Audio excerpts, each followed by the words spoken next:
Ayo bawa harta ke surga. Dukung pembangunan sekolah Islam Mufid dengan donasi ke rekening atas nama Yayasan Muflih untuk Islam dan Dakwah. Bismillahirrahmanirrahim. Assalamualaikum warahmatullahi wabarakatuh.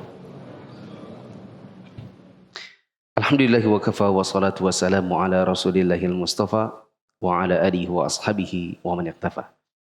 Hadirin jamaah yang dirahmati Allah, kita bersyukur kepada Allah pada kesempatan hari ini bisa kembali melanjutkan kajian Rasyul Barad Syarah Al-Adab Al-Mufrad.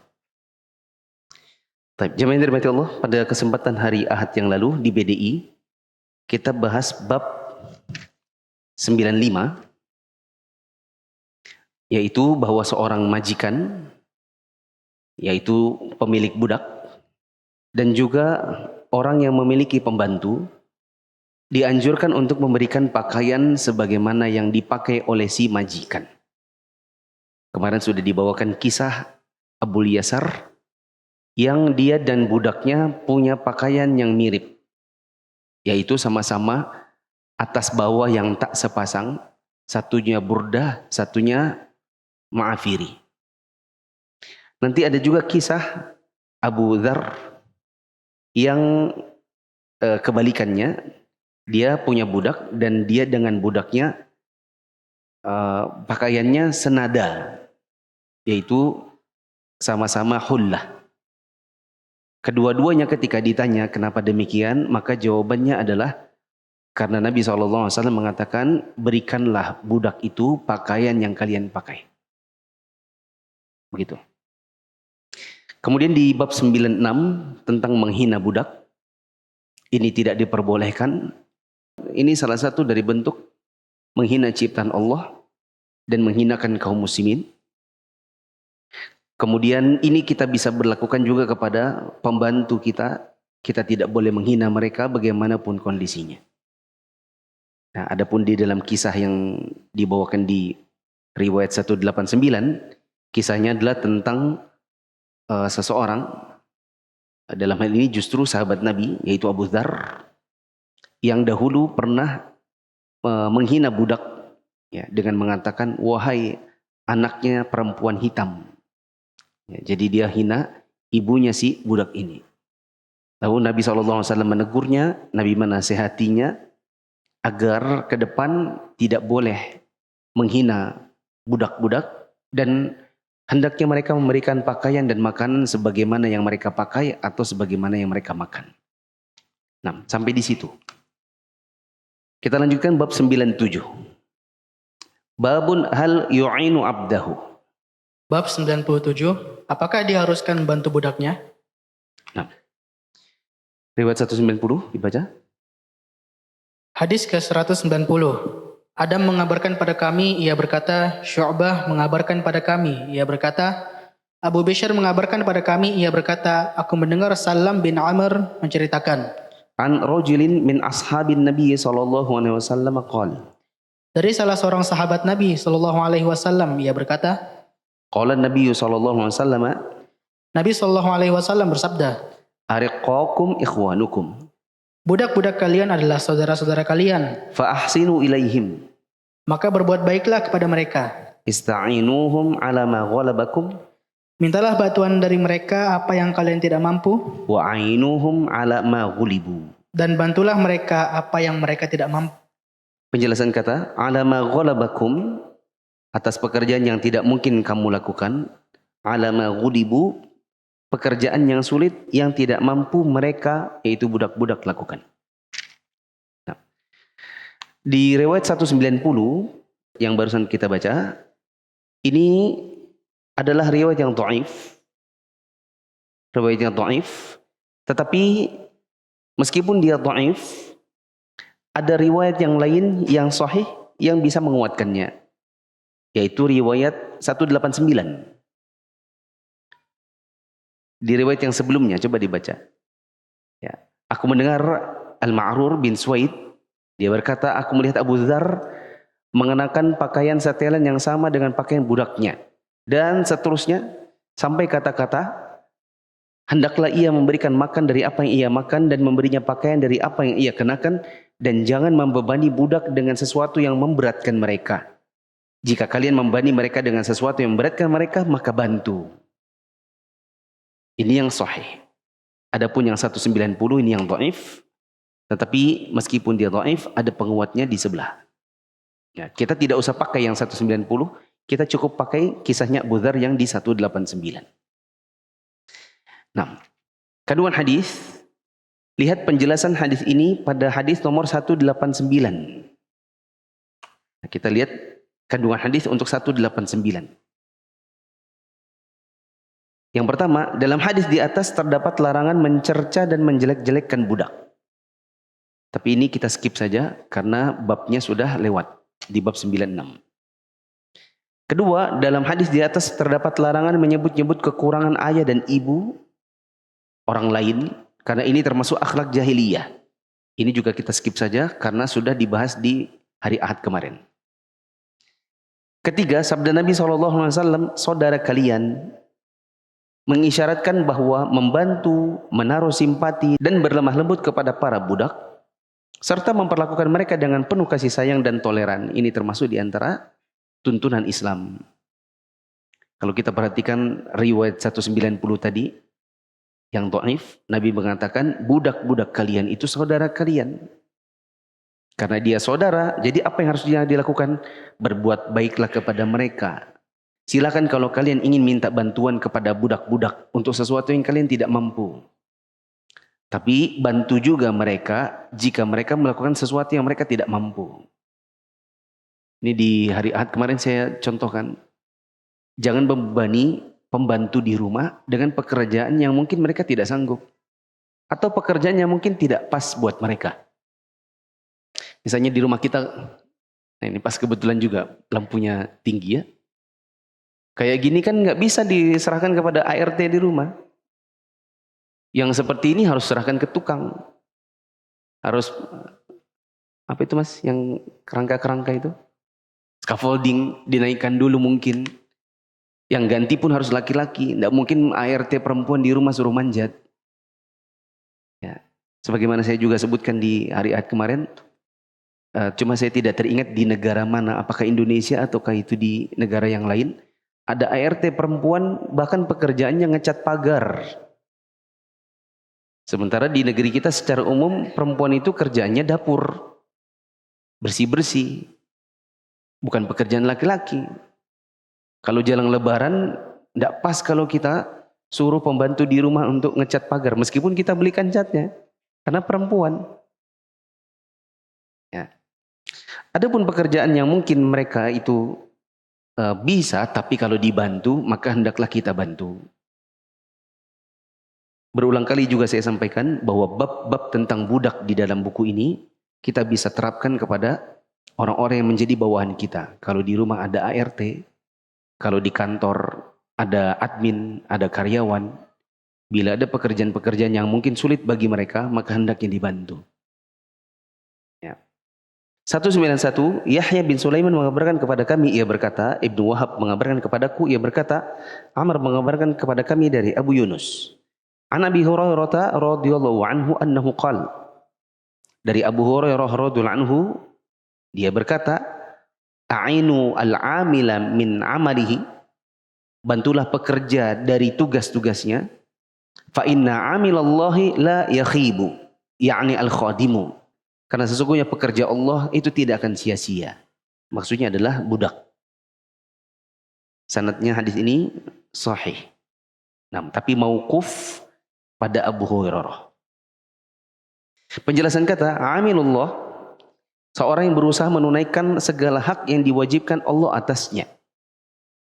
Boleh tambahkan dulu di dekat situ. Kata Syekh Abdul Razak.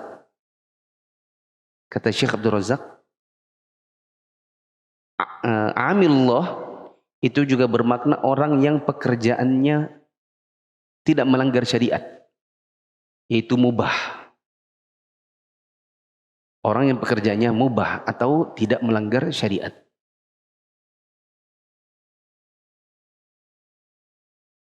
Nah, kita lihat kata Abu Hurairah, dan ini bukan perkataan Nabi, ini perkataannya Abu Hurairah. Bantulah pekerja. Maksudnya bantulah budak-budak. dari tugas-tugas mereka. Karena sesungguhnya pekerjanya Allah, maksudnya apabila kita ya orang-orang yang mempekerjakan orang lain atau kita punya budak, bila kita membantu mereka, maka kita disebut dengan amilullah, dengan syarat pekerjaannya apa tadi? Mubah, tidak melanggar syariat, maka ini tidak akan sia-sia. Ya, ada pahala bagi orang-orang yang mau membantu budaknya. Ada pahala bagi majikan yang mau membantu pembantunya.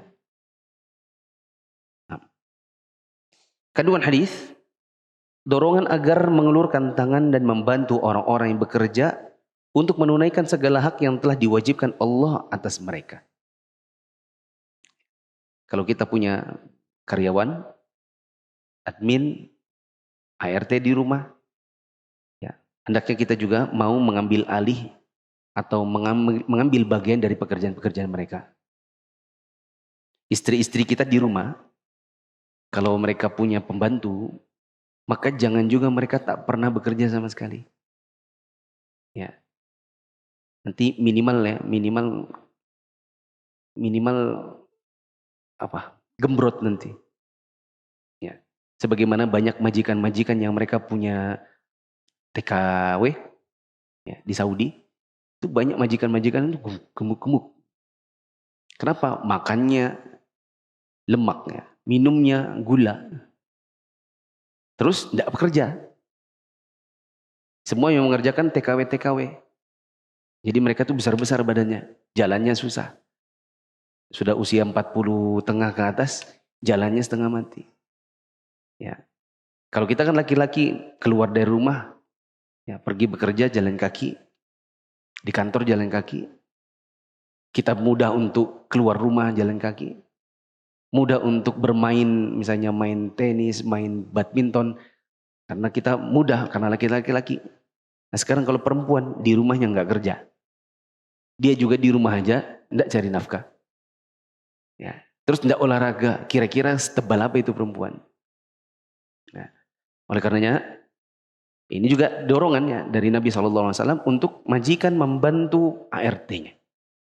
Kita bilang sama istri kita, kamu juga harus bagian dari dapur. Ya. Majikannya bagian dari dapur, yakni ada di dapur. Ya, tak semua pekerjaan bisa dikerjakan oleh ART. 98. Babun la yukallaful abdu atau la yukalliful abda minal amali ma la yutiqu. Bab seorang majikan tidak boleh membebani budaknya dengan pekerjaan yang dia tidak mampu. Riwayat 192, Abdullah bin Yazid mengabarkan kepada kami, ia berkata, Sa'id bin Abi Ayyub mengabarkan kepada kami, ia berkata, Ibnu Ajlan mengabarkan kepadaku dari Bukair bin Abdullah dari Ajlan. An Abi Hurairah radhiyallahu anhu, anin Nabi sallallahu alaihi wasallam. Dari Abu Hurairah radhiyallahu anhu, dari Nabi sallallahu alaihi wasallam bahwa beliau bersabda, ya, beliau bersabda, lil mamluki ta'amuhu wa kiswatuhu. Hak bagi budak adalah makanan dan pakaian bagi mereka. Wa la yukallifu minal amali ma la yutiqu. Dan termasuk hak mereka untuk tuannya tidak membebani mereka dengan pekerjaan-pekerjaan yang tidak mampu mereka kerjakan. Coba teman-teman bantu saya berikan contoh ya. Tadi contoh ART perempuan. Kalau yang laki-laki kira-kira suruh ngapain ya? Yang tidak sanggup. Apa pekerjaan yang biasa dikerjakan oleh ART laki-laki di rumah, tapi pekerjaan itu tidak bisa dikerjakan? Apa? Masak boleh. Misalnya ART akadnya adalah tukang kebun. Ya. Terus dipaksa suruh masak. Dan Bapak juga harus pintar masak, Pak. Ada YouTube. Nih kita pasangkan TV. Ya. Jadi setiap hari masak harus ngeliat YouTube misalnya. Ini termasuk membebani ART laki-laki dengan pekerjaan perempuan. Sebagaimana tadi ART perempuan dibebani dengan pekerjaan laki-laki. Apalagi pekerjaan yang jangankan perempuan, laki-laki juga belum tentu bisa. Ya, contohnya manjat ini kan, apa semua laki-laki bisa manjat? Ya, ada orang takut di ketinggian. Ya, nyemen misalnya, bak mandinya bocor, terus tukang kebun dipaksa harus bisa. Ya, sementara pekerjaan seperti itu yang biasa mengerjakan adalah tukang. Maka jangan dibebankan dengan yang demikian. 193, Abdullah mengabarkan kepada kami, ia berkata, Al-Layth mengabarkan kepadaku, ia berkata, Ibnu Ajlan mengabarkan kepada kami dari Bukair, bahwa Ajlan Abu Muhammad menceritakan kepadanya sebelum wafatnya bahwa ia mendengar Abu Hurairah mengatakan, Qala Rasulullah SAW, Rasulullah SAW bersabda, Lil mamluki ta'amuhu wa kiswatuh. Hak bagi budak adalah mendapatkan makanan dan pakaian. Wala yukallifu atau wala yukallafu. Ya, nampaknya yang lebih tepat adalah yukallafu. Di situ pakai kasroh. Yang lebih tepat sepertinya yukallafu. Karena kalau di situ yukallifu, fa'il dari tadi enggak disebut misalnya. Ya. Yang lebih tepat adalah yukallaf. Pakai majhul. Wala yukallafu illa ma yutiqu. Dan termasuk haknya budak untuk tidak dibebani kecuali dengan pekerjaan yang dia mampu. Ya, termasuk juga pekerjaan kita di kantor ya. Nah, misalnya teman-teman, ini ada Andri punya kopi misalnya. Waktu akad misalnya dia adalah accounting, ya sudah accounting. Jangan dipaksa suruh jadi barista. Ya, atau jadi tukang masaknya. Atau tukang masak tiba-tiba disuruh jadi accounting. Ya. Kecuali kalau dia memang orangnya serba bisa. Dan itu pun harus ditambah. Misalnya pekerjaan kita ini sudah mau tutup buku, ini sudah mau akhir tahun, kita harus laporan, tapi laporannya belum terkejar. Ini karena admin asli sakit. Kamu kan barista, tapi kan kamu pintar Excel, ngerti accounting, kamu bantu. Hari Ahad masuk. Tapi jangan cuma hari Ahad masuk, harus dikasih uang lembur. Ya.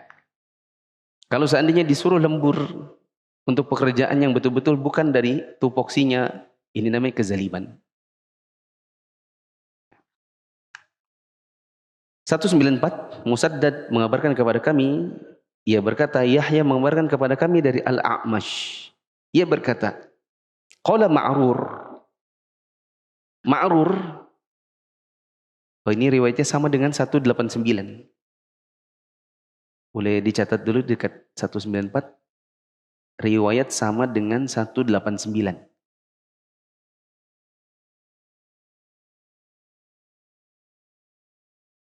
Disebutkan di sini qala Ma'rur.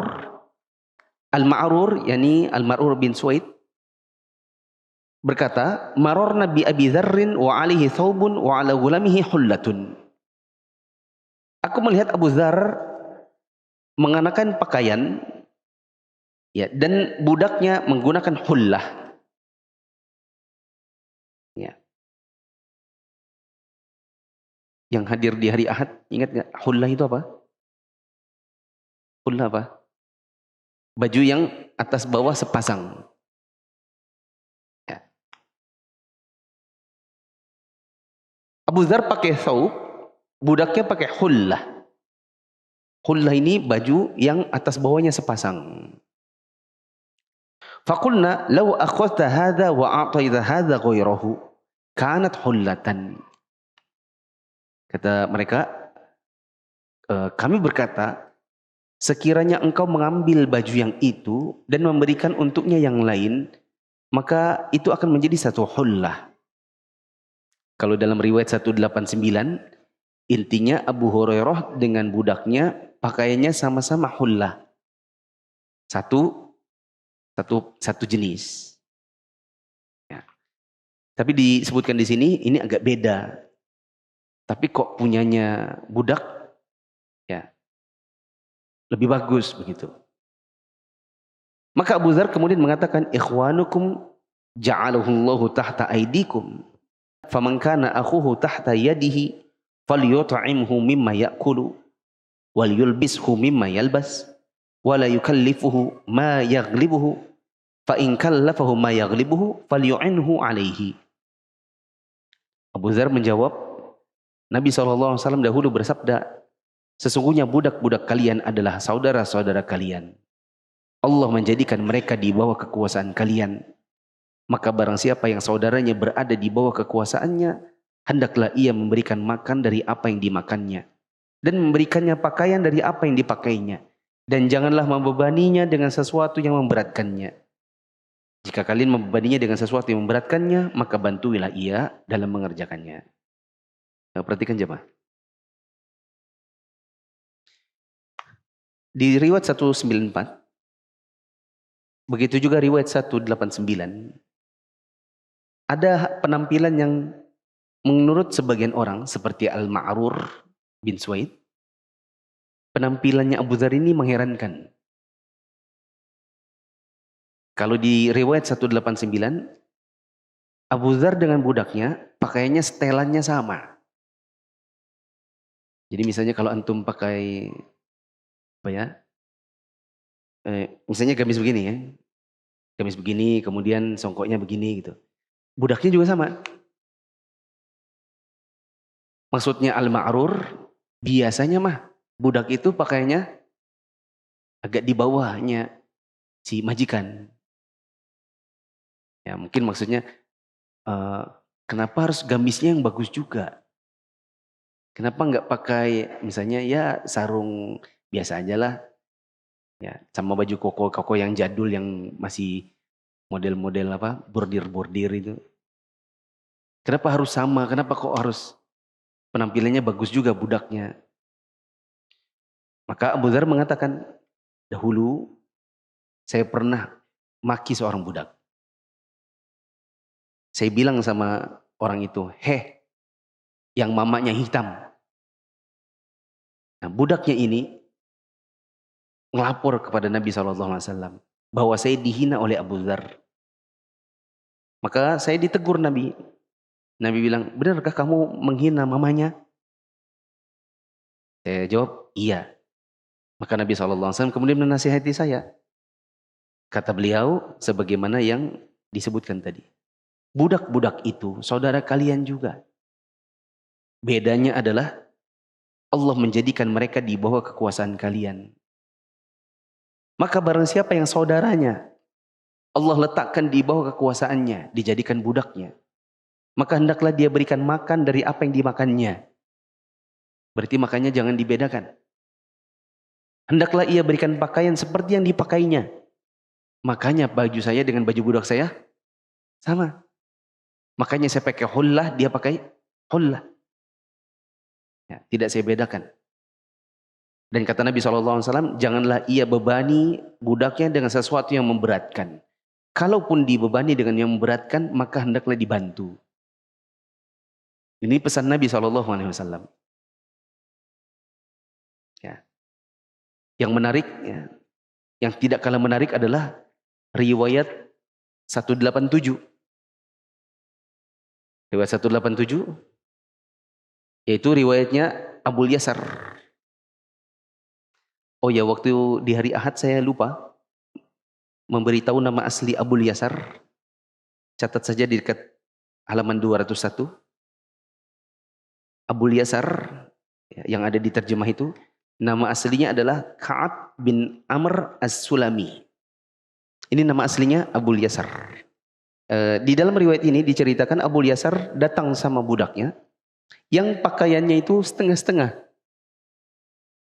Setengah-setengahnya itu saya gambarkan kemarin, seandainya ada baju yang bagus atas bawah sama baju yang kurang bagus atas bawah, nah itu dicampur. Ya, dicampur sehingga Abu Yasar pakai baju yang atas bawahnya itu satunya bagus, satunya jelek. Sedangkan budaknya, ya karena dicampur tadi, jadi dia pun pakai lawannya begitu. Tapi sama-sama bercampur antara yang bagus dengan yang kualitasnya di bawahnya. Ya, disebutkan di sini adalah burdah sama ma'afir. Maka orang yang ketika itu melihat Abu Yasar, mereka tanya sama Abu Yasar, kok bajunya gini? Kenapa enggak ini ditukar gitu? Jadi maafir satu pasang. Burdah sama burdah satu pasang. Lah ini kok ngilang gitu. Ya. Maka Abu Yasar mengatakan, dahulu saya dengar dengan telinga saya yang ini. Bahkan saya waktu mendengar itu pakai mata yang ini. Jadi saya lihat langsung, dengar langsung. Dan waktu itu saya perhatikan. Nabi bersabda, berilah makanan dari apa yang kalian makan. Berilah budak kalian pakaian dari apa yang kalian pakai. Ini perkataan Nabi SAW. Kalau seandainya saya tukar, jadi saya muafir, budak saya burdah-burdah, atau tak tukar, sayanya burdah-burdah, sedangkan budak saya maafir, nanti beda. Bedanya di mana? Seandainya maafir ini lebih mahal, saya yang pakai, berarti budak saya di bawah saya, dan itu tidak sesuai sunnah. Kalau ditukar, saya pakai yang lebih jelek, budak saya yang lebih bagus, khawatirnya dia sombong, ya, nyombong nanti sama orang-orang. Nah, kembali ke bab 98 yang berkaitan dengan bab yang kita baca adalah perkataan Nabi SAW, wala yukallifuhu ma yaghlibuhu. Janganlah dia membebani budaknya dengan pekerjaan yang dia tidak mampu. Bila di zaman sekarang kita praktekkan kepada karyawan, maka jangan paksa karyawan melakukan pekerjaan yang dia tidak mampu. Boleh dikasih kecuali? Ya. Catat saja kecualinya di dekat kandungan hadisnya. Ya. Di atas bab 99 itu. Di atas itu ada tempat bisa catat. Kecuali untuk karyawan yang kita hire itu depend. Kita pekerjakan, yang kita pekerjakan dengan kewajiban belajar atau upgrade.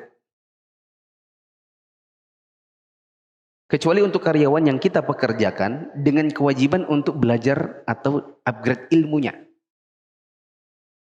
Ya.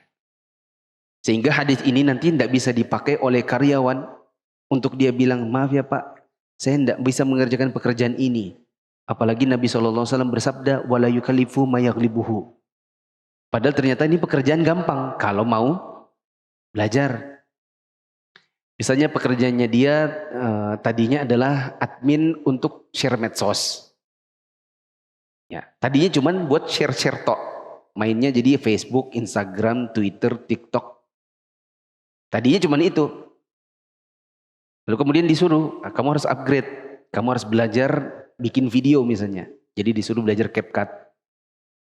Disuruh training. Kamu harus belajar Adobe Premiere misalnya. Dia nggak boleh bilang, oh saya nggak mau, soalnya ini saya nggak bisa. Karena itu hal yang mudah. Ya. Begitu. Boleh dicatat di dekat situ juga. Punya ART itu termasuk nikmat Allah. Punya ART itu termasuk nikmat Allah. Ini berdasarkan sabda Nabi SAW. Ya, kata beliau tadi, ikhwanukum ja'alahumullahu tahta aidikum. Budak-budak itu adalah saudara-saudara kalian yang Allah jadikan mereka di bawah kekuasaan kalian. Maka termasuk nikmat Allah apabila kita punya ART. Ya, ibu-ibu, ya, di atas ada ibu-ibu, juga bapak-bapak. Kalau di rumah kita punya ART, kita sanggup untuk mempekerjakan mereka dan kita berikan uang bulanannya, maka itu termasuk nikmat. Ya. Tapi bukan berarti kemudian semua orang disuruh pakai ART. Tapi mungkin misalnya kita di rumah punya anak 5. Rumahnya 2 tingkat. Kalau suruh istrinya ya, suruh istrinya semua dari pagi ngurusin anak 5. Terus suruh nyapu ngepel 2 lantai. Suruh juga masak.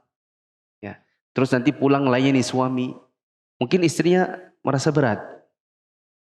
Maka kemudian dipekerjakanlah orang. Yang orang ini juga kebetulan butuh pekerjaan. Misalnya ada perempuan yang sudah usia 40 ke atas, daripada di rumah saja nggak ngapa-ngapain. Ya, dia sendiri juga kesusahan, suaminya juga pekerjaannya pendapatan tak seberapa. Terus dia bilang sama suaminya, bisakah kalau saya jadi ART di rumahnya orang? Jadi klop, kitanya butuh pembantu, orang lain butuh pekerjaan. Maka ini nikmat dari Allah. Karena ini nikmat, maka jangan sampai disia-siakan. Dua-duanya, jangan sampai kita nyia-nyiakan pembantu dengan cara tidak memberikan haknya mereka. Ya. Jangan pula pembantu melarikan haknya majikan.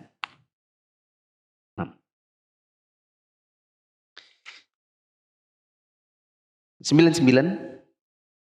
Babun nafaqatur rajuli ala abdihi wa khadimihi shadaqatun. Bab bahwa nafkah seseorang kepada budaknya dan pembantunya adalah sedekah.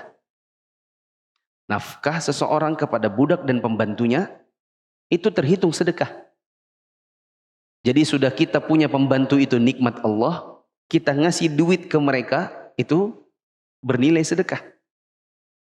Ya. Tapi bernilai sedekah kalau kita tahu ilmunya.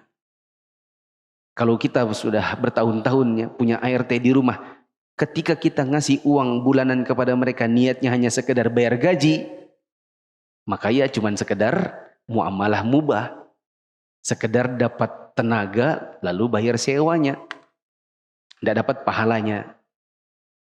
Ya. Tapi kalau seandainya kita niatkan sedari awal itu adalah untuk bisa dapatkan pahala sedekah, maka ini termasuk dapat pahala. Azan ya?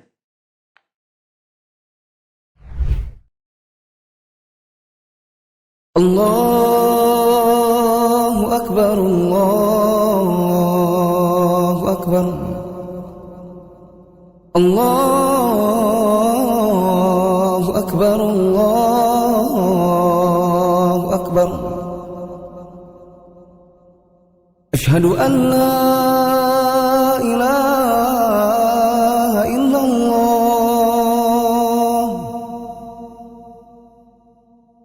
Ashhadu an la ilaha illallah.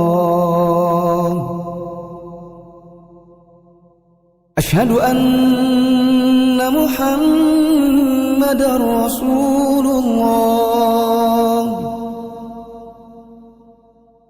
Ashhadu anna Muhammadar Rasulullah. Hayya 'alas salah,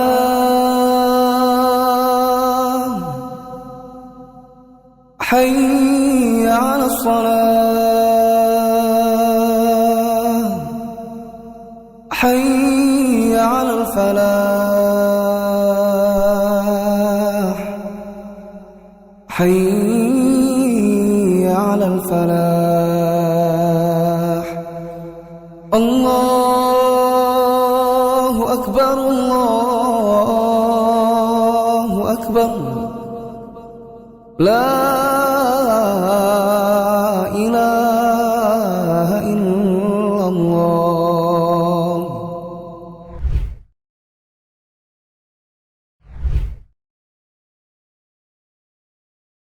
Kita baca riwayat 195. Ibrahim bin Musa mengabarkan kepada kami, ia berkata, Baqiyah mengabarkan kepada kami, ia berkata, Buhair bin Sa'ad mengabarkan kepadaku dari Khalid bin Ma'dan, Anil Miqdam, Sami'an Nabiya sallallahu alaihi wasallam yaqul. Dari Al-Miqdam bahwa dia mendengar Nabi sallallahu alaihi wasallam bersabda, Ma at'amta nafsaka fahuwa shadaqah. Apa yang engkau makan untuk dirimu sendiri, atau apa yang engkau belanjakan untuk kemudian kamu makan oleh dirimu sendiri, itu adalah sedekah. Wa ma at'amta waladaka wa zaujataka wa khadimaka fahuwa shadaqah. Dan apapun makanan yang engkau berikan kepada anakmu, istrimu dan pembantumu, itu adalah sedekah. Nah, kandungan hadis di atas menunjukkan kewajiban untuk memberikan nafkah kepada istri, anak, dan budak. Karena Nabi SAW mengatakan, makanan yang kita berikan kepada mereka itu termasuk sedekah. Yang kedua, sesungguhnya seseorang akan diberikan pahala atas nafkah wajib yang ia berikan kepada keluarganya sebagaimana pahala sedekah dengan syarat ia melakukan hal tersebut dengan niat mengharapkan ridha Allah Ta'ala. Jadi dari kandungan hadis ini, kalau kita berikan nafkah kepada keluarga, ya, kalau kita mampunya nafkah wajib saja, ya kita berikan nafkah wajib.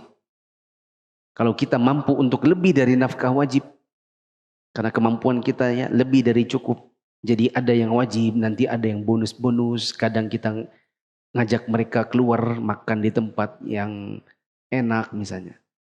Maka ini semua akan bisa menjadi nilai pahala sedekah buat kita. Begitu juga kalau kita ngasih ke pembantu. Kita bayar gajinya, kemudian kita berikan tambahannya. Misalnya gajinya anggaplah ya 700 ribu untuk datang setiap hari 3 jam misalnya. Tapi karena kita mau bersedekah, kita setiap bulan nambahin jadi 1 juta misalnya. Itu semua akan bernilai pahala sedekah. Nah, ketiga, tidak ada di situ, silakan dicatat.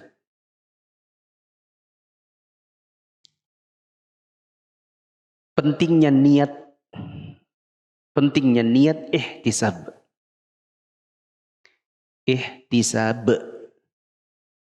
Pentingnya niat ihtisab. Apa itu ihtisab? Ihtisab itu mengharapkan pahala. Hadis Nabi SAW ini mengajarkan kepada kita tentang pentingnya niat ihtisab dalam mengerjakan pekerjaan mubah sekalipun. Ihtisab itu artinya mencari pahala. Maka kita dalam memberikan sesuatu kepada keluarga, dan terkait di babnya di sini, yaitu budak, memberikan sesuatu kepada mereka, jangan lupa di hati niatkan ihtisab. Bukan cuma sekedar niat sewa tenaga lalu bayar sewanya. Keempat, pentingnya ilmu.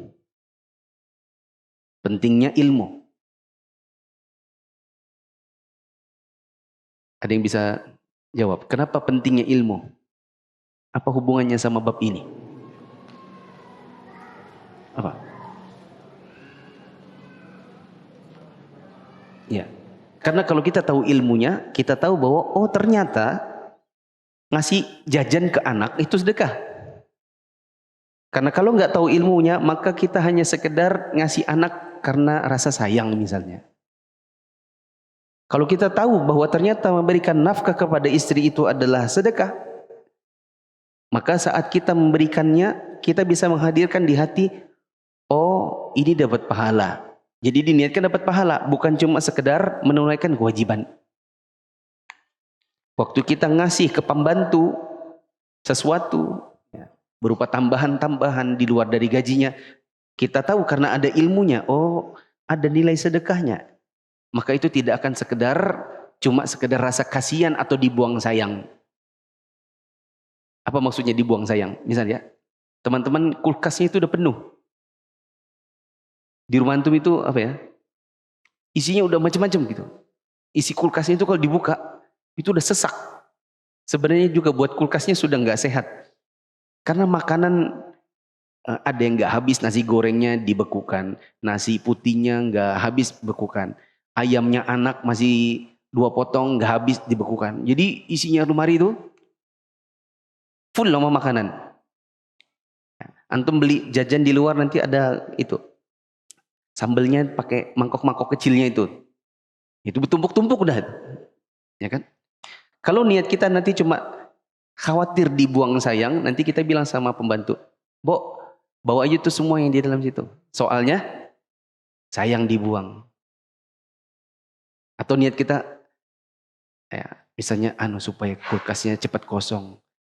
soalnya itu tidak dimakan juga, udah kasih pembantu. Jadi cuma sekedar untuk mengalihkan ke tempat orang, karena kita cuma nggak mau makan saja. Ya. Padahal kalau kita niatkan itu sedekah, ya kita bilang, Mbak, daripada nyari sambal, daripada beli cabai, nah bawa pulang, biar saya dapat pahala gitu. Ini ada ayam nih, ini daging kurban dari tahun lalu, udah mau kurban lagi belum dimasak nih. Ya. Coba tuh lihat di freezer antum, jangan-jangan isinya daging kurban tahun lalu itu masih ada. Ya. Dibongkar-bongkar, Masya Allah masih ada nih. Ini pempek kayaknya udah, pempek dari mana? Udah 2 tahun yang lalu.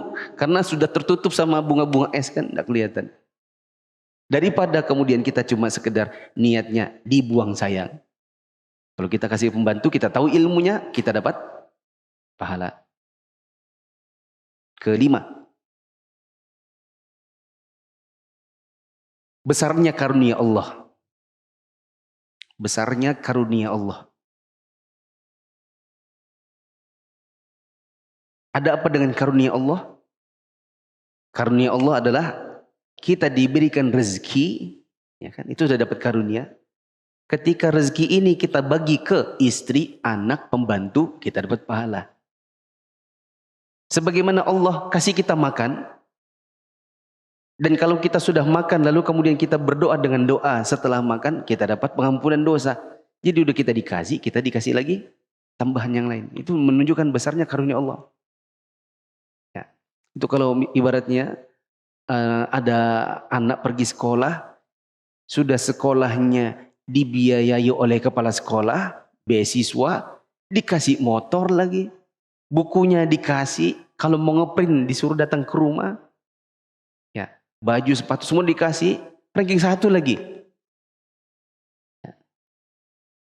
Karena didapatkan dengan semuanya dari Allah, lalu kemudian ditambahkan oleh Allah dengan pahala. Wallahu a'lam bishawab. Masih panjang ini ya, berapa menit? 6 menit. Ada yang bertanya? Enggak ada.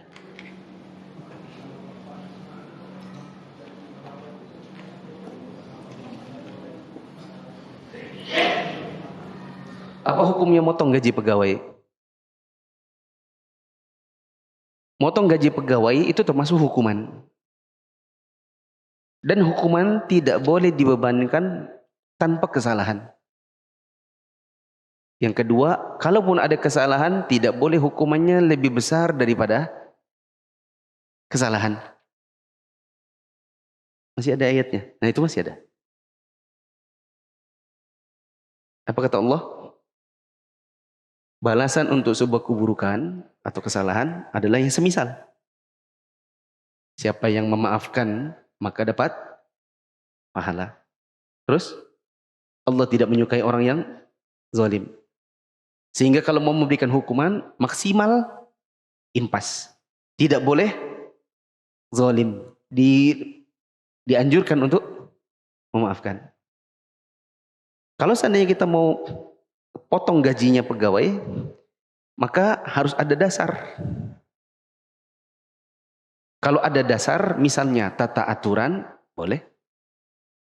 Itu pun saat memotong harus sebatas kesalahan. Contoh, antum memotong karena keterlambatan. Kalau dulu kita di PNS, saya maksudnya, gaji itu ada komponen. Ada komponen yang tidak bisa dipotong, namanya pokok. Ada yang buat nanti potong-potongan. Jadi kita punya komponen gaji pokok. Terus ada tunjangan kehadiran. Ya, tunjangan kehadiran. Terus nanti ada tunjangan jabatan. Nah, kalau terlambat 1 menit, maka akan dipotong, saya lupa 0,1 apa 1%. Sepertinya 0,1% dari tunjangannya saja, nggak seluruh gaji. Terlambat 5 menit, 0,5% dari tunjangan. Begitu juga pulang lebih cepat 1 menit, pulang lebih cepat 5 menit, potongannya tadi 0,1%, 0,5%. Nanti itu terdata dengan fingerprint. Ya, lepas lagi nanti kalau seandainya karyawannya bandel atau mucil atau apa, sengaja dia nggak fingerprint, terus dia bilang, saya lupa waktu itu, padahal supaya tidak dipotong. Antum bisa berlakukan ini, asalkan ada peraturan. Nah yang sulit ini kalau tidak ada tata aturan. Kalau di tempat saya tidak ada potong-potong, tapi yang adanya ganti. Misalnya antum hari ini setengah jam terlambat, berarti nambah setengah jam. Atau kalau mereka kayak ini kan teman-teman, kalau ikut kajian, maka mereka kayak nabung 1,5 jam per kajian. Jadi kalau datangnya misalnya harusnya jam 8, mereka boleh datang besok 9:30. Tapi kalau misalnya, Ustadz saya hari Jumat nanti mau pulang jam 4. Karena disuruh mama harusnya pulang misalnya jam 5 misalnya. Berarti kan ngambil sejam. Nah yang berarti yang hari ini buat besok masuknya 8:30. Daripada potong memotong. Karena kalau dipotong berapa lagi dipotong? Itu aja sudah nabung-nabung buat nikah aja enggak cukup-cukup. Gitu. Tadi paham ya? Ada yang bertanya? Intinya tadi harus sesuai dengan kesalahan. Berarti kalau terjadi pencurian, kalau tadi kan keterlambatan. Kalau terjadi pencurian berarti potong gaji sebesar yang dicuri. Tapi pecat. Karena khawatirnya dia akan mengulang lagi.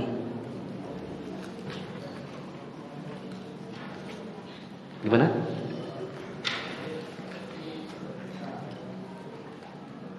Yang dia curi 7 juta, gajinya cuma 2 juta. Berarti ya dia berhutang.